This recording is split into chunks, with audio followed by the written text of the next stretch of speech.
सात रंग इंडिया में आपका स्वागत है। मैं हूं कुमार अनिल। राहुल गांधी विदेश यात्रा पर हैं।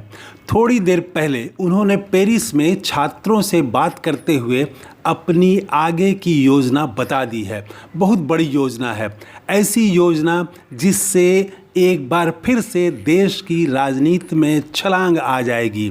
राहुल गांधी की धमाकेदार घोषणा पर बात करने से पहले यह जान लेना जरूरी है कि भारत या इंडिया सिर्फ एक साल में कितना बदल गया है। जैसे लगता है देश ने एक साल में 10 साल, एक दशक की यात्रा पूरी कर ली हो।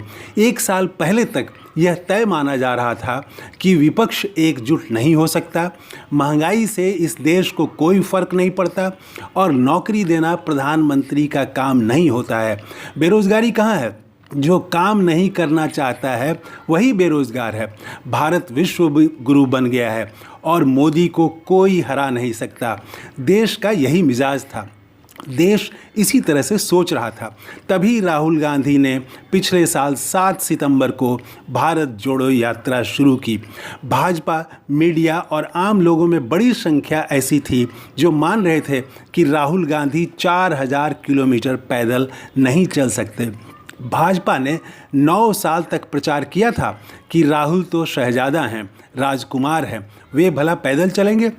लेकिन राहुल गांधी एक एक कदम चलते रहे।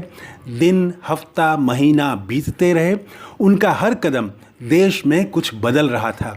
कश्मीर तक पहुँचते पहुँचते उन्होंने देश का मानस, मिजाज, सोच सब बदल कर रख दिया। भारत जोड़ो यात्रा ने सिर्फ 4 महीने में 9 साल की बनी बनाई धारणा को तोड़कर रख दिया। महंगाई मुद्दा बन गया, रोजगार पर सवाल होने लगे, नफरत की राजनीति को लोग पहचानने लगे, लोकतंत्र की रक्षा और आपस में भाईचारा, सेकुलरिज्म अब गाली नहीं रहा बल्कि चाहत बन गया। फिर तो विपक्षी एकता होने लगी और इंडिया बन गया। और अब उपचुनाव में इंडिया 4-3 से भारी पड़ गया है। एक साल में देश कितना बदल गया। एक साल पूरा होने पर देश भर में भारत जोड़ो यात्रा की वर्षगांठ मनाई गई। इसमें मैंने गौर किया, आपने भी गौर किया होगा कि इसमें ऐसे ऐसे कार्यकर्ता, कांग्रेस के पुराने कार्यकर्ता सामने आए जिन्होंने 10 साल के बाद कांग्रेस का झंडा हाथ में पकड़ा था। राहुल गांधी ने कश्मीर तक जो पैदल यात्रा की, महीनों से लोग कयास लगा रहे थे कि क्या राहुल गांधी दूसरी यात्रा भी शुरू करेंगे तो कब? अभी तक कांग्रेस की तरफ से आधिकारिक रूप से दूसरी भारत जोड़ो यात्रा के बारे में कभी कुछ नहीं कहा गया। अब पहली बार खुद राहुल गांधी ने पेरिस के साइंसेज पो यूनिवर्सिटी के छात्रों से बात करते हुए आगे की योजना बता दी। उन्होंने कहा कि लंबी पदयात्रा करना आसान नहीं होता, फिर भी देश में लोगों की इच्छा है कि एक और भारत जोड़ो यात्रा होनी चाहिए।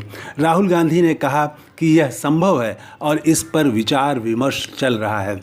इसी के साथ 2 सवाल उठते हैं। क्या दिसंबर में चुनाव होने पर भी राहुल गांधी भारत जोड़ो यात्रा करेंगे? क्या वे चुनाव प्रचार में भाग नहीं लेंगे और पदयात्रा ही करेंगे? दूसरा सवाल यह कि दिसंबर में अगर चुनाव हुआ तो उसकी अधिसूचना अक्टूबर के अंत तक आ जाएगी, फिर आचार संहिता लग जाएगी। इस स्थिति में भारत जोड़ो यात्रा किस प्रकार हो सकती है? राहुल गांधी ने भारत जोड़ो यात्रा के दरमियान भी चुनावी सभाओं को, रैलियों को महत्व नहीं दिया था। पिछली यात्रा के दौरान ही गुजरात में चुनाव हुए थे, लेकिन राहुल गांधी सिर्फ एक दिन के लिए गुजरात गए थे।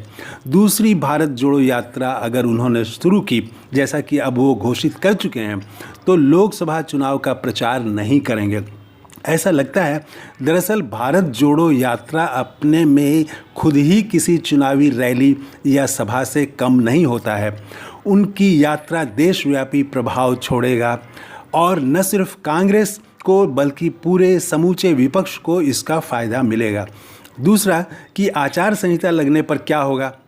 आचार संहिता लगने के बाद भी रोड शो होते हैं, रैलियां होती हैं, तो भारत जोड़ो यात्रा क्यों नहीं हो सकती? किसी योजना का उद्घाटन या शिलान्यास नहीं हो सकता, लेकिन जुलूस और यात्रा जारी रहते हैं। अब भारत जोड़ो यात्रा 2 के गुजरात से मेघालय तक होने की खबर है। इसे 2 अक्टूबर से शुरू किया जा सकता है, गांधी जयंती से। उम्मीद है इसी महीने भारत जोड़ो यात्रा का विस्तृत कार्यक्रम घोषित हो जाए। तो ये है नया वीडियो। अगर आपने इस चैनल को अभी तक सब्सक्राइब नहीं किया है तो ज़रूर कर लें। जय हिंद।